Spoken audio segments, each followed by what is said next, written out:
Hi guys, Sarah here from BudgetSavvyDiva.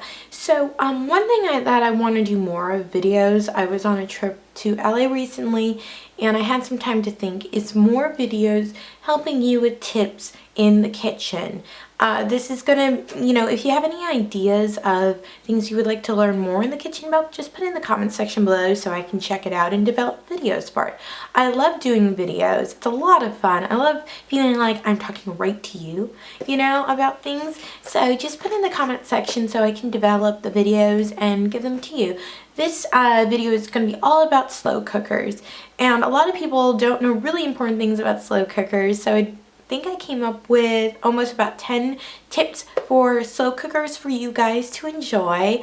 And if there's ones that I missed and talk about, put it in the comment section below so other people can check it out. It's all about taking our collective knowledge and sharing it with everybody. Just, that's what I love. And let's get started. So the first one I want to talk about, okay, so I am really bad at opening up ovens when something's cooking in them. And I'm also really bad about opening up, when you're using a slow cooker and checking how everything's cooking. Now, you all know it's releasing heat when you do that. I tell myself every time I do it, why are you doing that, Sarah? You're releasing all the heat. And I did some research, and every time you do that, you're actually increasing the cooking time 10 to 15 minutes. So make sure you keep that lid closed, people. Not good. All right, another one that I thought was really interesting. I have my little notebook right here. Okay, so this is another one. It's personal preference. I try, and when I develop my slow cooker recipes, sometimes I put in the cream cheese, right when I'm putting everything in, especially if it's for a dip. But there is a chance things to curdle. Not so much cream cheese, but when you're using things like fresh milk.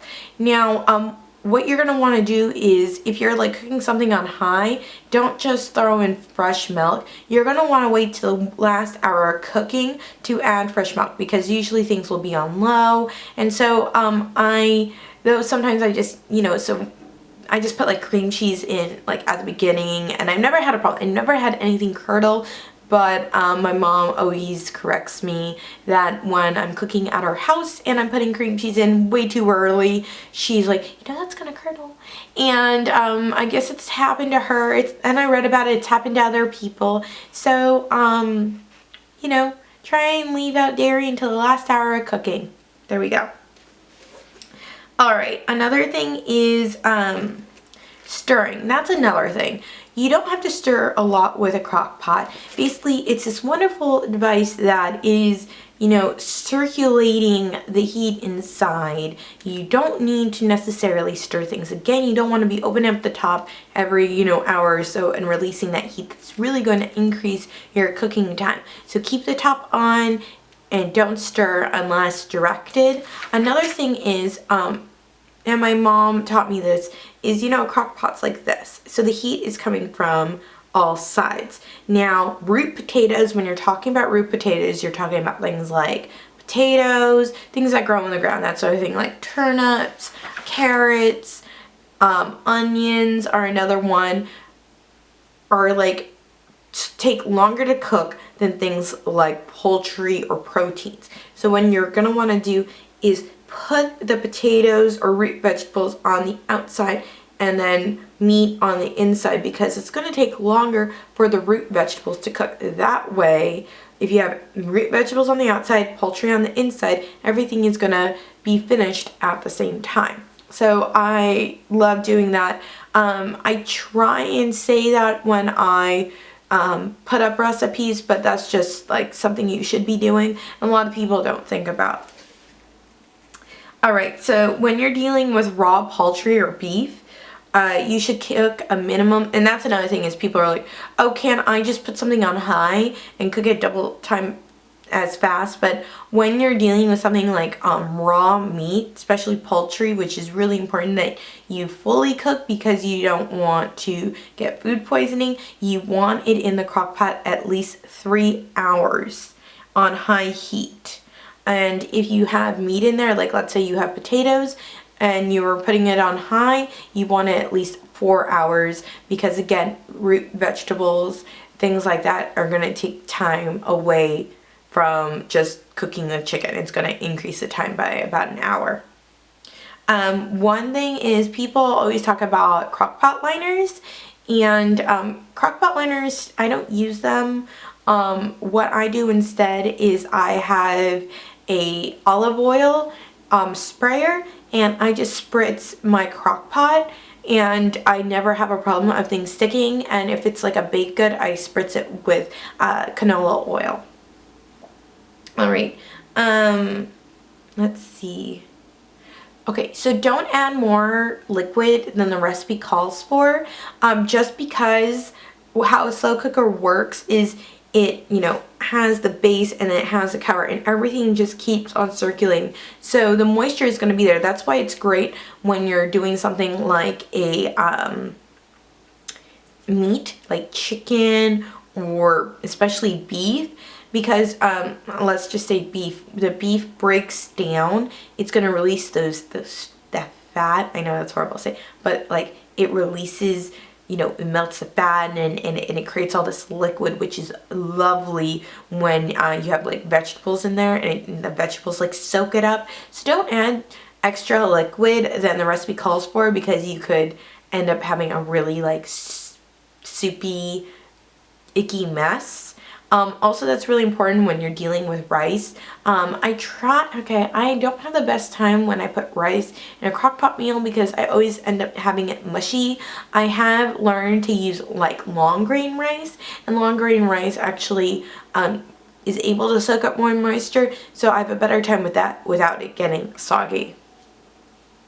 And another one, if you don't have fresh garlic around, you'll see with my recipes, I tend to use garlic powder than fresh garlic, just because it's, I have more of it around the house, and I have a huge stockpile of garlic powder.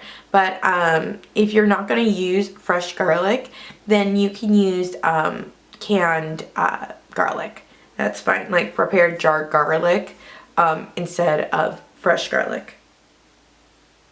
Okay, so another one, talking about liquids.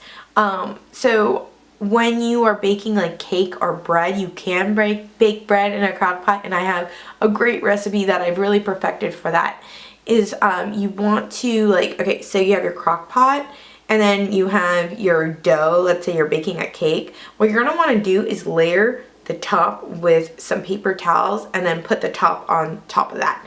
What that's going to do is it's going to soak up any extra liquid, because sometimes people have a problem when they're doing cakes or breads that it's kind of soggy.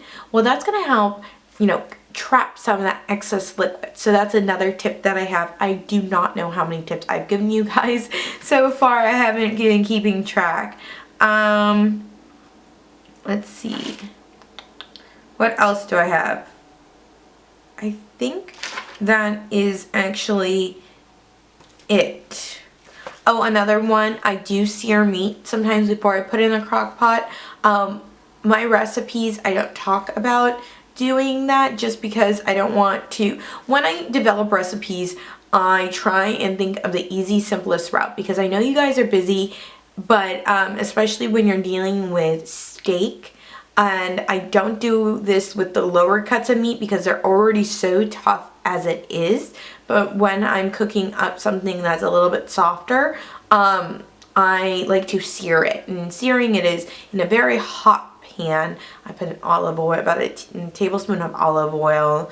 I put in the beef, and I sear it, and then I put it in the crock pot. What that's going to do is it's going to actually give everything a richer taste. And I think that's it. If you have any tips that I totally forgot about, then just put it in the comment section below so people can check that out. And I hope you learned something from this video. And I know Watson's been asleep the whole time. Watson! Alright, he's there. Alright guys, bye until next time.